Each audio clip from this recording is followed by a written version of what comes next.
මේ වීඩියෝ එකේදී කියලා දෙන්නේ කොහොමද ඕනිම ඉන්ටර්විව් එකකදී ඔයාගෙන් අහන පළවෙනි ප්‍රශ්නෙට හරියටම උත්තර දෙන්න කියලා. මේ ප්‍රශ්නේ තමයි please introduce yourself. මේක අහන්න පුළුවන් තව ක්‍රම තියෙනවා. Tell me a little bit about yourself. Let's start with a quick introduction of you. Walk me through your background. Could you please share your story with us? How would you describe yourself? මේ වගේ ඕනම විදිහකට මේ ප්‍රශ්නේ ඔයාගෙන් අහන්න ඉඩ තියෙනවා. අපි බලමු කොහොමද මේකට හරියටම උත්තර දෙන්න කියලා. මේ ප්‍රශ්නෙට හරියටම උත්තර දෙන විදිහ කියලා දෙන්න මේ ප්‍රධාන මාතෘකාව ඇතුලේ තියෙන අනුමාතෘකා ගැන ඔයා දැනගන්න ඕනේ. මේ වීඩියෝ එකෙන් මේ අනුමාතෘකා විදිහට අපි කියලා දෙන ඔයාට ඔයා මේ ප්‍රශ්නෙට උපරිම හොඳට උත්තර දෙන්න ඕනේ ඇයි? මොකක්ද ඒකේ තියෙන වැදගත්කම? දෙවෙනියට ඔයා කොහොමද ඔයාව හඳුන්වලා දෙන්නේ? ඔයා කොහොමද උත්තර දෙන්න පටන් ගන්න කියන එක. තුන්වෙනි එක ඔයා මොකද්ද මේ ඉන්ට්‍රොඩක්ෂන් පාර්ට් එක ඇතුලේ මුලින්ම කියන්න ඕන දේ? এডুকেෂන් ගැන කතා කරනවද? ප්‍රොෆෙෂනල් ක්වොලිෆිකේෂන් ගැන කතා කරනවද? එහෙම නැත්නම් වර්කින් එක්ස්පීරියන්ස් ගැන කතා කරනවද? මෙන්න මේ සම්බන්ධයෙන්. ඊළඟට අපි කතා කරනවා এডুকেෂන් ක්වොලිෆිකේෂන් ගැන ඔයා කොහොමද කතා කරන්න ඕනේ කියලා. ඊළඟට අපි කතා කරනවා වර්ක් එක්ස්පීරියන්ස් ගැන ඔයා කොහොමද කතා කරන්න ඕනේ කියලා. ඊළඟට අපි කතා කරනවා ප්‍රොෆෙෂනල් ක්වොලිෆිකේෂන්ස් ගැන ඔයා කොහොමද කතා කරන්න ඕනේ කියලා. ඊට පස්සේ අපි කියන ඔයාගේ පර්සනල් ඩීටේල්ස් ඔයා කොහොමද මේ ඉන්ටර්විව් එකේදී කතා කරන්න කියලා. ඊළඟට ඔයාගේ දක්ෂතා, විනෝදාංශ සහ ඔයා කැමති දේවල් ගැන අපි කොහොමද මේකෙදී කතා කරන්නේ. ඊට පස්සේ කොහොමද අපි මේ ආන්සර් එක හරි විදිහට ඉවර කරන්නේ කියන දේ. ඊට පස්සේ අපි කතා කරනවා කොහොමද ඔයා මේ ක්වෙස්චන් එක ඇතුලේදී ඔයාගේ ටයිම් එක මැනේජ් කරගන්නේ කියලා. ඊට පස්සේ මේ ප්‍රශ්නේ ඇතුලේදී ඔයා කියන්න ඕන දේවල් සහ ඔයා කියන්න ඕන නැති දේවල් මොනවද කියන එක ගැන අපි කතා කරනවා. මුලින්ම අපි කතා කරමු ඔයා මේ ප්‍රශ්නට උත්තර දෙන එක මෙච්චරටම වැදගත් ඇයි සහ ඔයා ඒක හොඳටම කරන එක වැදගත් ඇයි කියන දේ ගැන. මේ වැදගත්කම ගැන කතා කරද්දී මේක මම ප්‍රධාන කොටස් 5කට බෙදනවා. ඒකෙන් පළවෙනි එක තමයි ෆස්ට් ඉම්ප්‍රෙෂන් එක කියන්නේ. මේ ඉන්ටර්විව් පැනල් එක ඔයාව පළවෙනි වතාවට ගොඩක් දුරට දකින්නේ මේ ඉන්ටර්විව් එකේදී. එතකොට ඔයා මොන වගේ කෙනෙක්ද කියලා එයාලා තීරණය කරන්නේ මේ ඉන්ටර්විව් එකේදී ඔයා කතා කරන දේවල් එක්ක සහ ඔයා හැසිරෙන විදිහ එක්ක. සරලවම මේ ඉන්ටර්විව් එකේදී ඔයා කරන්නේ ඔයා විසින් ඔයාවම මාකට් කරගන්න එක. ඔයාව කොච්චර අවධානයෙන් ඉන්ටර්විව් පැනල් එක ඔයාගේ ඉන්ටර්විව් එක පුරාවටම අහගෙන ඉන්නවද කියන දේ තීරණය කරන්නේ ඔයා යාලට හදන ෆස්ට් ඉම්ප්‍රෙෂන් එකත් එක්ක. දෙවෙනි කාරණේ තමයි ඔයාගේ පර්සනැලිටි එක පෙන්වන්න පුළුවන් අවස්ථාවක් මේක. ඔයාගේ චරිතය, ඔයාගේ ආකල්ප මොන වගේද සහ ඔයා මේ පොසිෂන් එකට කොච්චර කැමතිද සහ ඒ වෙනුවෙන් ඔයා කොච්චර උනන්දුද කියන දේ ඔයාට ඉන්ටර්විව් පැනල් එකට පෙන්වන්න අවස්ථාවක් හම්බ වෙනවා. අනිවාර්යයෙන්ම මතක තබා ගත යුතු දෙයක් තමයි දැන් කාලේ ඉන්ටර්විව් වලදී ඔයාගේ දැනුම සහ කුසලතාවලට වඩා ඉන්ටර්විව් පැනල් එක එහෙම නැත්නම් කම්පැනි එක ඔයාගේ ආකල්ප කොච්චර හොඳයිද, ඔයාගේ ඇටිටියුඩ්ස් කොච්චර හොඳයිද කියන දේ බලනවා. ඇටිටියුඩ්ස් හොඳයි නම් ඔයා ඒ කල්චර් එකට මැච් වෙනවා නම් ඔයාගේ දැනුම සහ කුසලතා හදලා ගන්න එයාලට දැන් ඕන තරම් හැකියාවක් තියෙනවා. ඒ නිසා එයාලගේ කම්පැනි එකට ඔයා කොච්චර හොඳට ගැලපෙනවද නැද්ද කියන දේ තීරණය කරන්න ඔයාගේ පර්සනැලිටි එක පෙන්වන්න මේක අවස්ථාවක් කරගන්න පුළුවන්. ඒත් එක්කම තුන්වෙනි කාරණය තමයි ඔයාගේ සුදුසුකම් සහ හැකියාවන් හයිලයිට් කරලා පෙන්වන්න මේක තමයි හොඳම අවස්ථාව. ඔයාගෙන් ප්‍රශ්න අහන්න කලින් ඔයාට මම මෙන්න මේ වගේ දේවල් කරන්න පුළුවන් කෙනෙක් සහ මම මෙන්න මේ වගේ දේවල් කරලා තියෙන කෙනෙක් කියන එක ඉන්ටර්විව් පැනල් එකට කියන්න හම්බ වෙන හොඳම අවස්ථාව තමයි මේ ඉන්ට්‍රොඩක්ෂන් එක. එතකොට ඔයාට පෙන්වන්න පුළුවන් මේ ජොබ් එකට මම තරම් හොඳ කෙනෙක් තව නෑ කියන දේ. එහෙම නැත්නම් මට තමයි මේක හොඳටම කරන්න පුළුවන් කියන දේ ඔයාට හේතු ගන්නන්න මේක අවස්ථාවක් කරගන්න පුළුවන්. හතරවෙනි කාරණේ තමයි ඉන්ටර්විව් එක පුරාවටම ඔයාගේ කොන්ෆිඩන්ස් එක, ඔයාගේ විශ්වාසය ඇති කරගන්න සහ පවත්වාගෙන යන්න මේ පුංචි වෙලාව වැදගත් වෙනවා. මොකද ඔයා මේක පටන් ගත්තේ ගොඩක් වෙලාවට ඔයාට වෙවුලන්න පුළුවන්. ඔයාට මේක අපහසුතාවයක් එක්ක පටන් ගන්න පුළුවන්. නමුත් ඔයා හොඳට ප්‍රිපෙයාර් වෙච්ච සෙල්ෆ් ඉන්ට්‍රොඩක්ෂන් එකක් එක්ක නම් යන්නේ. ඔයාට මේ කොන්ෆිඩන්ස් එක මුළු ඉන්ටර්විව් එක පුරාම පවත්වාගෙන යන්න හැකියාව තියෙනවා. ඒත් එක්කම ඔයාව කතා කරන්න වෝම් අප් කරගන්න සහ බය නැති කරගන්න, ඔයාගේ වචන ගලාගෙන එන එක හදාගන්න සහ පැනල් එකත් එක්ක හොඳ සුහදතාවයක් හදාගන්නත් මේ අවස්ථාව ඔයාට පාවිච්චි කරන්න පුළුවන්. අන්තිම කාරණය තමයි ඉන්ටර්විව් එකක් කියන්නේ ටිකක් ලොකු කතාවක්. මේ කතාව ඇතුලේ එයාලා ඔයාගෙන් ප්‍රශ්න අහනවා. ඔයා ඒ ප්‍රශ්නවලට පුළුවන් උපරිමෙන් හොඳට උත්තර දෙන්න උත්සාහ කරනවා. ඉතින් මේ ගැඹුරු සහ සංකීර්ණ කතාව කොයි විදිහට ගලාගෙන යන්නේ කියන එක තීරණය කරන්න ඒ පිච් එක හදලා දෙන්න ඔයාට මේ අවස්ථාව පාවිච්චි කරන්න පුළුවන්. ඔයා මේ ස්ටාර්ට් එක හරියට ගත්තොත් ඔයාට හිර වෙන්නේ නැතුව ලස්සනට උත්තර දෙන්න ලොකු chance එකක් මේ ඉන්ට්‍රොඩක්ෂන් එක ඇතුලෙන් හදා ගන්න පුළුවන්. හොඳයි, ඊළඟට අපි කතා කරන්නේ කොහොමද ඔයාව හඳුන්වා දෙන්නේ සහ ඔයාව මේ ඉන්ටර්විව් එක ආරම්භ කරන්න කියලා. මෙතනදී පළවෙනි කාරණේ තමයි හොඳ කොන්ෆිඩන්ස් එකක් එක්ක ඔයාට ග්‍රීට් කරන්න සිද්ධ වෙනවා සහ ඔයාගේ නම කියලා ඔයාව හඳුන්වලා දෙන්න වෙනවා. එතකොට දවසේ වෙලාවත් එක්ක එක good morning ද good afternoon ද good evening ද කියන එක ඔයාට තීරණය කරගන්න වෙනවා. ඉන්න කෙනා madam ද sir ද එහෙම නැත්නම් just hi ද කියන එක ඔයාට තීරණය කරන්න පුළුවන්. ඔයාට කියන්න පුළුවන් hi good morning I am Ashen. Hi good morning I am Vijitapala. Hello good afternoon I am Sugatapala. මේ විදිහට බොහොම කොන්ෆිඩන්ස් පිට ඔයාට මේ සෙක්ෂන් එක එහෙම නැත්නම් මේ ඉන්ට්‍රොඩක්ෂන් එක පටන් ගන්න පුළුවන්. ඒ කොන්ෆිඩන්ස් එක, ඒ ඔයාගේ තියෙන වචන, ඔයාගේ තියෙන ශෛලිය එක්ක ඔයාගේ ෆස්ට් ඉම්ප්‍රෙෂන් එකට මාර ලොකු සපෝට් එකක් හම්බ වෙනවා. මේ පළවෙනි කොටසෙන්ම ඔයා කොහොමද මේක ආරම්භ කරන්න කියන කාරණේ. හොඳයි, ඊළඟට දැන් ඔයා ලස්සනටම ඉන්ටර්විව් එක පටන් ගත්තට පස්සේ අපි බලමු මොන පාර්ට් එකද ඔයා ඉස්සෙල්ලාම කියන්නේ කියලා. මෙතනදී ඔයාගේ කරන්ට් ස්ටේටස් එක, එහෙනම් ඔයා මේ වෙලාවේ ඔයාගේ තත්ත්වයක් එක්ක මේක තීරණය කරන්න පුළුවන්. සමහර විට ඔයා ස්කූල් ලීව කෙනෙක් වෙන්න පුළුවන්. ඉස්කෝලේ අවසන් කරලා පාසල් අධ්‍යාපනය අවසන් කරලා පළවෙනියටම යන ජොබ් ඉන්ටර්විව් එක වෙන්න පුළුවන්. එහෙම නැත්නම් ඔයා ග්‍රැජුවේට් කෙනෙක් වෙලා එහෙම නැත්නම් උපාධිධාරියෙක් වෙලා යන ජොබ් ඉන්ටර්විව් එකක් වෙන්න පුළුවන්. එහෙමත් නැත්නම් ඔයා ජොබ් එකක් මාරු කරන්න යන කෙනෙක් වෙන්න පුළුවන්. සහ ජොබ් එකක් මාරු කරනවා, හැබැයි ඔයා දැන් කරන ජොබ් එක නෙමෙයි වෙනත් අධ්‍යාපන සුදුසුකමක් හදාගෙන ඔයා අලුත් ජොබ් එකකට යනවා වෙන්න පුළුවන්. මේ කියන කැටගරීසුත් එක්ක ඔයා මොන පාර්ට් එකද ඉස්සෙල්ලා ගන්න ඕනේ කියන එකත් එක්ක ඔයාට ලොකු වේට් එකක් හදන්න පුළුවන්. ඉන්ටර්විව් පැනල් එකට ඔයා ගැන ඇති කරන්න පුළුවන් ඉම්ප්‍රෙෂන් එක කොයි වගේද කියන දේ. එතකොට අපි කිව්වොත් ඔයා ස්කූල් ලීව කෙනෙක් හරි, ෆ්‍රෙෂ් ග්‍රැජුවේට් කෙනෙක් හරි, එහෙම නැත්නම් ඔයා ඔයාගේ අලුතෙන් හදාගත්ත এডুকেෂන් ක්වොලිෆිකේෂන් එකක් එක්ක අලුත් ජොබ් එකකට, අලුත් ෆීල්ඩ් එකකට මාරු වෙන්න ඉන්න කෙනෙක් හරි නම් ඔයාට පුළුවන් ලේසියෙන්ම এডুকেෂන් ක්වොලිෆිකේෂන් කියන දේ මුලින් කතා කරන්න. හැබැයි ඔයා එක්ස්පීරියන්ස් තියෙන වර්කර් කෙනෙක් නම්, ඔයා කාලයක් තිස්සේ මේ ඉන්ඩස්ට්‍රි එකේ වැඩ කරන කෙනෙක් නම් ඔයා ප්‍රයොරිටි එක දෙන්න ඕනේ ඔයාගේ වර්කින් එක්ස්පීරියන්ස් වලට. ඒත් එක්කම සමහර කෙනෙක් ඉන්න පුළුවන් හොඳ ප්‍රොෆෙෂනල් ක්වොලිෆිකේෂන්ස් මේ ඉල්ලලා තියෙන ජොබ් එකට අදාළව හදාගෙන තියෙන කෙනෙක්. එහෙම කෙනෙක්ට එයාට වැඩිපුර මාකට් කරන්න පුළුවන් වෙන්නේ මේ ප්‍රොෆෙෂනල් ක්වොලිෆිකේෂන්ස් නම්. එහෙනම් අනිවාර්යයෙන්ම ඔයාට ප්‍රොෆෙෂනල් ක්වොලිෆිකේෂන්ස් උත් ඉස්සරහට ගන්න හැකියාවක් තියෙනවා. ඒතර මේ විදිහට ඔයා මේ මොහොතේ ඔයාගේ තත්ත්වයට එක්ක ඔයා මුලින් කතා කරන්නේ এডুকেෂනල් ක්වොලිෆිකේෂන්ද, එහෙම නැත්නම් වර්කින් එක්ස්පීරියන්ස්ද, එහෙමත් නැත්නම් ප්‍රොෆෙෂනල් ක්වොලිෆිකේෂන්ද කියන එක ඔයාට තීරණය කරන්න සිද්ධ වෙනවා. මෙන්න මේ පාර්ට් එකට මාර අවධානයක් දෙන්න. කිසිම වෙලාවක ඔයාගේ පර්සනල් ඩීටේල්ස් වලින්, ඔයාගේ ඉන්ට්‍රස්ට් වලින්, ඔයාගේ හොබීස් වලින්, විනෝදාංශ වගේ කිසිම දෙයක් මුලින් කියලා පටන් ගන්න එපා. හොඳයි, දැන් අපි කතා කරන්න යන්නේ এডুকেෂන් ක්වොලිෆිකේෂන් ඇතුලේ ඔයා මොනවද කතා කරන්න ඕනි කියන දේවල් ගැන. এডুকেෂන් ක්වොලිෆිකේෂන් එකක්, එහෙම නැත්නම් ඇකඩමික් ක්වොලිෆිකේෂන් එකක් කියලා කියන්නේ ඔයා පාසලකින්, එහෙම නැත්නම් විශ්වවිද්‍යාලයකින්, එහෙම නැත්නම් ටෙක්නිකල් කොලෙජ් එකකින් වගේ තැනකින් අරගත්ත විෂයානුබද්ධ ක්වොලිෆිකේෂන් එකක්. එතකොට මේක ඔයාගේ ජොබ් එකට මුලින්ම වැදගත් වෙනවා.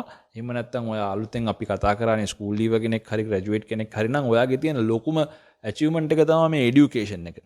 එතකොට මේක කොහොමද අපි හසුරවගන්නේ කියලා බැලුවොත් අනිවාර්යයෙන්ම ඔයා මේ මොහොත වෙද්දී ළඟා කරගෙන තියෙන, ඔයා මේ මොහොත වෙද්දී ලබාගෙන තියෙන ලොකුම এডুকেෂන් ක්වොලිෆිකේෂන් එක, එහෙම නැත්නම් හයස්ට්ම এডুকেෂන් ක්වොලිෆිකේෂන් එකේ ඉඳන් පහළට තමයි ඔයා මේක කතා කරන්න ඕනේ. උදාහරණයක් විදිහට අපි හිතමු කෙනෙක් MBA එකක් අරගෙන ඉන්නවා කියලා. එහෙනම් එයා මුලින්ම කතා කරන්න ඕනේ MBA එක. ඊට පස්සේ තමයි එයාගේ BSc එක, එයාගේ වෙනත් এডুকেෂන් ක්වොලිෆිකේෂන්ස් ගැන කතා කරන්න පුළුවන්.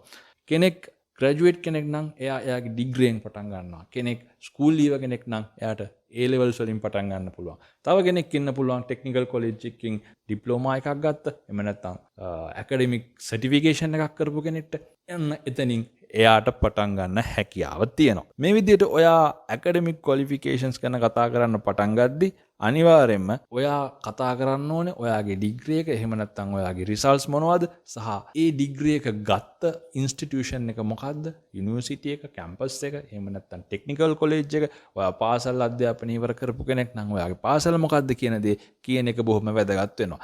තව කෙනෙක්ට මේකට වැලියු එකක් ඇඩ් කරන්න පුළුවන් ඒ ඩිග්‍රී එක MBA එක එහෙම නැත්නම් ඒ රිසල්ට්ස් ගත්ත අවුරුද්ද මොකක්ද කියන එකත් මේ අවස්ථාවේදී ඔයාට කතා කරන්න පුළුවන් දෙයක්. තව දෙයක් විදිහට ඔයා ස්පෙෂලයිස් කරපු දෙයක් තියෙනවා නම් ඔයාගේ ඩිග්‍රී එක ඇතුලේ ඔයාගේ A levels නම් ඔයා කරපු සබ්ජෙක්ට්ස් මේ වගේ දේවලුත් ඔයාට මේ ඉන්ටර්විව් එක ඇතුලේදී ඔයාගේ වැලියු එක වැඩි කරගන්න කතා කරන්න පුළුවන්. ඊට අමතරව තව කෙනෙක් ඉන්න පුළුවන් රිසර්ච් කරපු එහෙම නැත්නම් ස්පෙෂල් ප්‍රොජෙක්ට් එකක් කම්ප්ලීට් කරපු ඒ වගේ කෙනෙක්ට මේ වගේ දෙයක්ුත් මේ එඩියුකේෂන් ක්වොලිෆිකේෂන් කියන සෙග්මන්ට් එක ඇතුළේදී ඉන්ටර්විව් පැනල් එකට ඒත්තු ගන්නන්න එහෙම නැත්නම් ඔයාලට තව වැලියු එකක් ඇඩ් කරගන්න පාවිච්චි කරන්න පුළුවන්. මීළඟට අපි බලමු වර්කින් එක්ස්පීරියන්ස් ගැන කොහොමද ඔයා කතා කරන්න ඕනේ කියලා. වඩා හොඳයි ඔයාට පුළුවන් නම් ඔයා කොච්චර කාලයක් එක්ස්පීරියන්ස් අරගෙන තියෙනවද කියන එක මුලින්ම කියන්න. උදාහරණයක් විදිහට ඔයාට පටන් ගන්න පුළුවන් මම මේ ෆීල්ඩ් එකේ අවුරුදු 10ක එක්ස්පීරියන්ස් තියෙන කෙනෙක්.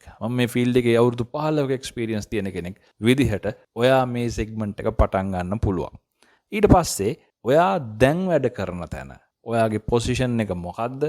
ඔයාගේ ආයතනය මොකද්ද? ඔයා කොච්චර අවුරුදු ගානක් මේ පොසිෂන් එකේ වැඩ කරනවද කියන එක ඔයා ඊළඟට කතා කරනවා. ඔයාට මෙතනදී ඇඩ් කරන්න පුළුවන් ඔයා මේ ජොබ් එකේදී මොනවද කරන්න කියලා බොහොම කෙටියෙන්. ඒක වාක්‍ය දෙකක් තුනක් ඔයාට මේකට ඇඩ් කරන්න හැකියාව තියෙනවා. තව සමහර වෙලාවට ඔයාට පුළුවන් මේකට ඔයා කාටද රිපෝට් කරන්නේ? එහෙම නැත්නම් ඔයාට ටීම් එකක් ඉන්නවද? ඔයා සෙක්ෂන්ස් කීපයක් බලනවා නම් ඔයා මොනවද බලන සෙක්ෂන්ස් සහ මේ කරන රෝල් එක ඇතුලේ ඔයාට තියෙන විශේෂ වගකීම් යුතුයකම් තියෙනවා නම් මොනවද ඒවා සහ ඔයා කරපු ප්‍රොජෙක්ට්ස් ඔයා ඇචීව් කරපු විශේෂ දේවල් ඔයා දිනපු අවෝඩ්ස් ගැන ඔයාට මේ සෙක්ෂන් එක ඇතුලේ කතා කරන්න පුළුවන්. මතක තියාගන්න මේ කී රෙස්පොන්සිබිලිටිස් වලට ගොඩාක් වෙලාවල් ගන්න එපා. ඒක අනිවාර්යයෙන්ම වාක්‍යයකට දෙකකට විතරක් සීමා කරන්න පුරුදු කරගන්න. හොඳයි මේ විදිහට දැන් කරන ජොබ් එක කතා කරාට පස්සේ ඔයාට පුළුවන් ඔයා ඊට කලින් කරපු ජොබ් එක මොකද්ද? ඒ කරපු ආයතනය මොකද්ද? එතන කොච්චර කල් වැඩ කරාද? සහ එතනදිත් අර විදිහට බොහොම කෙටියෙන් මොනවද ඔයා ගත්ත අවෝඩ්ස් තියෙනවා නම් ඔයා ඇචීව් කරපු දේවල් තියෙනවා නම් ඔයා ස්පෙෂල් කරපු වගකීම් තියෙනවා නම් ඔයාට කතා කරන්න පුළුවන්. මේ විදිහට ඔයා වැඩ කරපු ආයතන ගැන පිළිවෙලින් පිටිපස්සට ඔයාට මේ වර්කින් එක්ස්පීරියන්ස් සෙක්ෂන් එක ඇතුළේදී කතා කරන්න පුළුවන්. මීළඟට ඔයා කතා කරන්න පුළුවන් ඔයාගේ ප්‍රොෆෙෂනල් ක්වොලිෆිකේෂන්ස් ගැන. මේ ප්‍රොෆෙෂනල් ක්වොලිෆිකේෂන්ස් කියන්නේ ඔයා ලබාගත්ත ස්පෙෂලයිස්ඩ් ඒරියා එකක සර්ටිෆිකේෂන් එකක් එහෙම නැත්නම් ඇක්‍රෙඩිටේෂන් එකක් වගේ දෙයක්. මේක ලබාගෙන තියෙන්නේ ප්‍රොෆෙෂනල් බොඩි එකකින්. එහෙම නැත්නම් මොකක් හරි ඇසෝසියේෂන් එකකින් වෙන්න පුළුවන්. උදාහරණයක් විදිහට මේ ප්‍රොෆෙෂනල් ක්වොලිෆිකේෂන් ගණයට වැටෙනවා AAT, එහෙම නැත්නම් CIM, ඊට පස්සේ වා කරපු Excel courses, English courses, AutoCAD courses, Power BI courses, HR courses වගේ දේවල් මෙන්න මේ ප්‍රොෆෙෂනල් ක්වොලිෆිකේෂන් කියන ගණයට වැටෙනවා.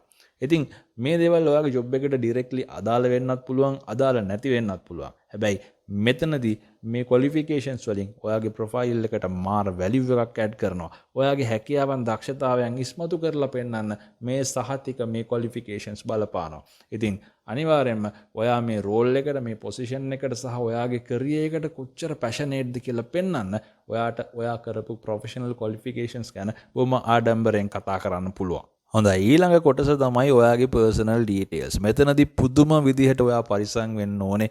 අනවශ්‍ය කරුණු කාරණා මුකුත් මෙන්න මේ සෙක්ෂන් එක ඇතුලේ කතා කරන්නේ නැහැ කියන එක. ඉතින් මෙතනදී බොහොම සරලව ඔයා ඉන්නේ කොහෙද? ඔයාගේ පවුල ගැන පුංචි විස්තරයක්, ඔයා මැරිඩ්ද අන්මැරිඩ්ද වගේ දේවල් ඒවත් ඔයාලට තීරණය කරන්න පුළුවන් මම කියනවද නැද්ද කියන කාරණේ. නමුත් බොහොම කෙටියෙන් ඔයාගේ පුද්ගලික විස්තර කතා කරන්න පුළුවන් මෙන්න මේ පර්සනල් ඩීටේල් සෙක්ෂන් එක ඇතුලේ. හරි ඊට පස්සේ අපි යන්නේ ඔයාගේ දක්ෂතා විනෝදාංශ සහ ඔයා කැමති දේවල් ගැන කතා කරන්න. මෙතනදිත් හොඳට මතක තියාගන්න මේ කියන සෙග්මන්ට් එකට මේ කියන ඉන්ටර්විව් එකට අදාළ නැති කිසිම දෙයක් කියන්නේ නැහැ කියන එක ඔයා හොඳට මතක තියාගන්න ඕනේ. ඉතින් මෙතනදී ඔයාට තියෙන විශේෂ දක්ෂතාවයන් බොහොම කෙටියෙන් කතා කරන්න පුළුවන්. ඒත් එක්කම ඔයා ගත්ත ජයග්‍රහණ තියෙනවා නම් ඔයා සහභාගී වෙච්ච තරගවලින් ඔයා දිනපුවා. එහෙම නැත්නම් ඔයා විශේෂයෙන් කරපු ඔයාගේ එක්සිබිෂන් එකක් වෙන්න පුළුවන්. මේ වගේ විශේෂ කාරණා ඔයාට ඔයාගේ ප්‍රොෆයිල් එකට යම් කිසි වැලියු එකක් ඇඩ් කරගන්න පාවිච්චි කරන්න පුළුවන්. සහ මෙතනදී ඔයා කොච්චර සමතුලිත මිනිස්සෙක්ද? ඔයාට work life balance එක කොයිතරම් දුරකට පවත්වාගෙන යන්න පුළුවන්ද? සහ ඔයා ටීම් වර්ක් එක කොච්චර හොඳට කරන්න පුළුවන් කෙනෙක්ද? ඔයාගේ කැපවීම ධෛර්යය තියෙන කෙනෙක්ද කියන එක මේ කාරණේදී මෙන්න මේ කොටසේදී ඔයාට උලුප්පල පෙන්වන්න පුළුවන්. හැබැයි මේක බොහොම පරිස්සමෙන් අවශ්‍ය විදිහට අදාළ නැති දේවල් කියන්නේ නැතුව පාවිච්චි කරන්න මතක තියාගන්න. සහ මෙතනදී ඔයාට තව වැලියු එකක් ඇඩ් කරගන්න පුළුවන් දෙයක් තමයි ඔයාට කතා කරන්න පුළුවන් භාෂාවල් ගැන කතා කරන්නේ. සමහරෙක්ට කියන්න පුළුවන් මට ඉංග්‍රීසි පුළුවන්, තමිල් පුළුවන්, මට ප්‍රංශ පුළුවන්, මට ජර්මන් පුළුවන්. මෙන්න මේක ඔයාගේ ප්‍රොෆයිල් එකට හොඳ වැලියු එකක් ඇඩ් කරගන්න පුළුවන් දක්ෂතාවයක් සහ හැකියාවක් වෙන්න පුළුවන්. දැන් අපි බලමු කොහොමද ඔයා මෙච්චර වෙලා හොඳට කරගෙන ආපු ඉන්ටර්විව් එක ඉවර කරන්න කියලා. මේ තමයි එන්ඩින් එක.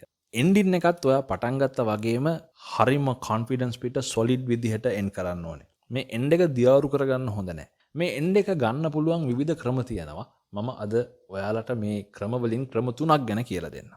පළවෙනි එක තමයි ඔයාට රෝල් එකට තියෙන ඉන්ට්‍රස්ට් එක කියලා මේ ඉන්ටර්විව් එක එන්ඩ් කරන්න පුළුවන්.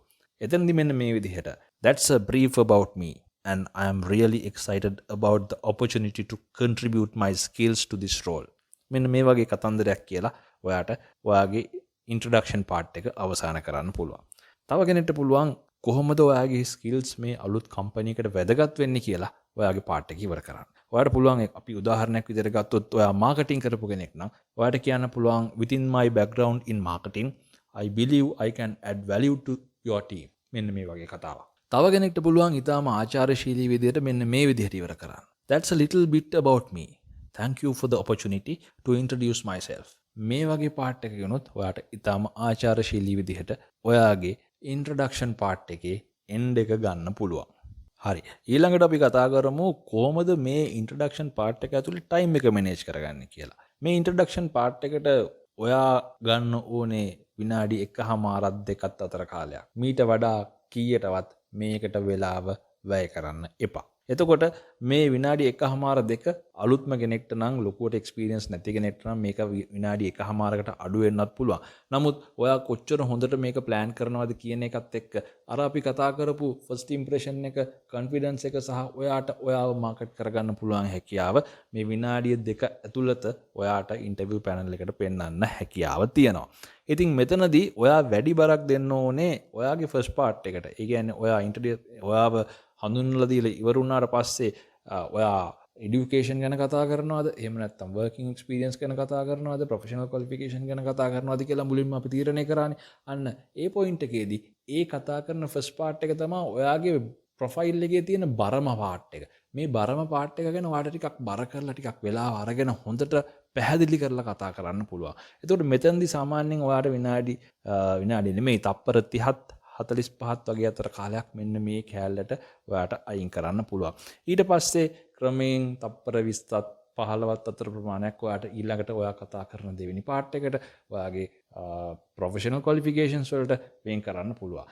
සහ ඔයාගේ පර්සනල් ඩීටේල්ස් වලට බොහොම පොඩි තප්පර 5ක 10ක කොටසක් ඔයාට අයින් කරන්න පුළුවන්. සමහරවිට උපරිම තප්පර 15ක් අපි කියමු. මේ වගේ කොටසක් ඔයාට අයින් කරන්න පුළුවන්. ඊට පස්සේ ඔයාගේ එන්ඩින් එක බොහොම පොඩියට අවසන් කරන්න හරිම සොලිඩ් විදිහට. මේ විදිහට ඔයාගේ ටෝටල් ටයිම් එක අර කිව්වා වගේ විනාඩියත් නැත්නම් විනාඩි 1:00 2ක් අතර කාලයක් ඇතුළත මැනේජ් කරගන්න ඔයාට සිද්ධ වෙනවා. දැන් තමයි ඇත්තටම අපි මේ වීඩියෝ එකේ වැදගත්ම පාර්ට් එකට එන්නේ.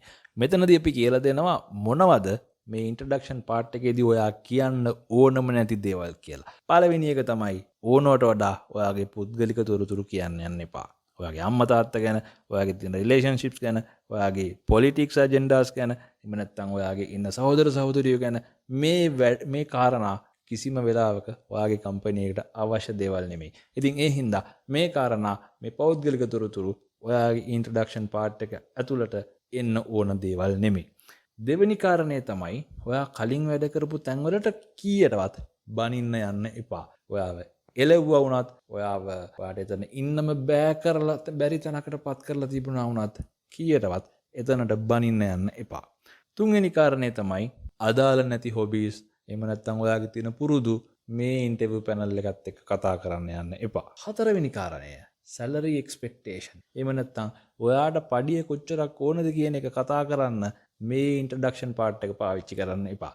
ඒකට මේ ඉන්ටර්විව් එකේ කෙලවර අන්තිමට පුංචි තැනක් ඉන්ටර්විව් පැනල් එකෙන්ම ඔයාට හදලා දීලා ඇති. පස්වෙනි කාරණය තමයි ඔයාගේ තියෙන වීක්නසස් වලට සමාව ඉල්ලන්න යන්න එපා. ඒක හරියට ඔයා පළවෙනි පාර්ට් එකේදීම මම මෙන්න මේ දේවල් වලට දුර්වලයි යන්නේ මට සමාව වෙන්න වගේ කතන්දරයක් කියාගෙන යනවා. කීයටවත් ඔයාගේ වීක්නසස් වලට සමාව ඉල්ලන්න මේ ඉන්ට්‍රොඩක්ෂන් පාර්ට් එක පාවිච්චි කරන්න එපා. හයවෙනි කාරණය තමයි මේ පාර්ට් එක මාරම කැෂුවල් විදිහට බම්මචන් ලෙවල් එකට එහෙම නැත්නම් හලෝ හායි කොහමද ලෙවල් එකට හදාගන්න එපා.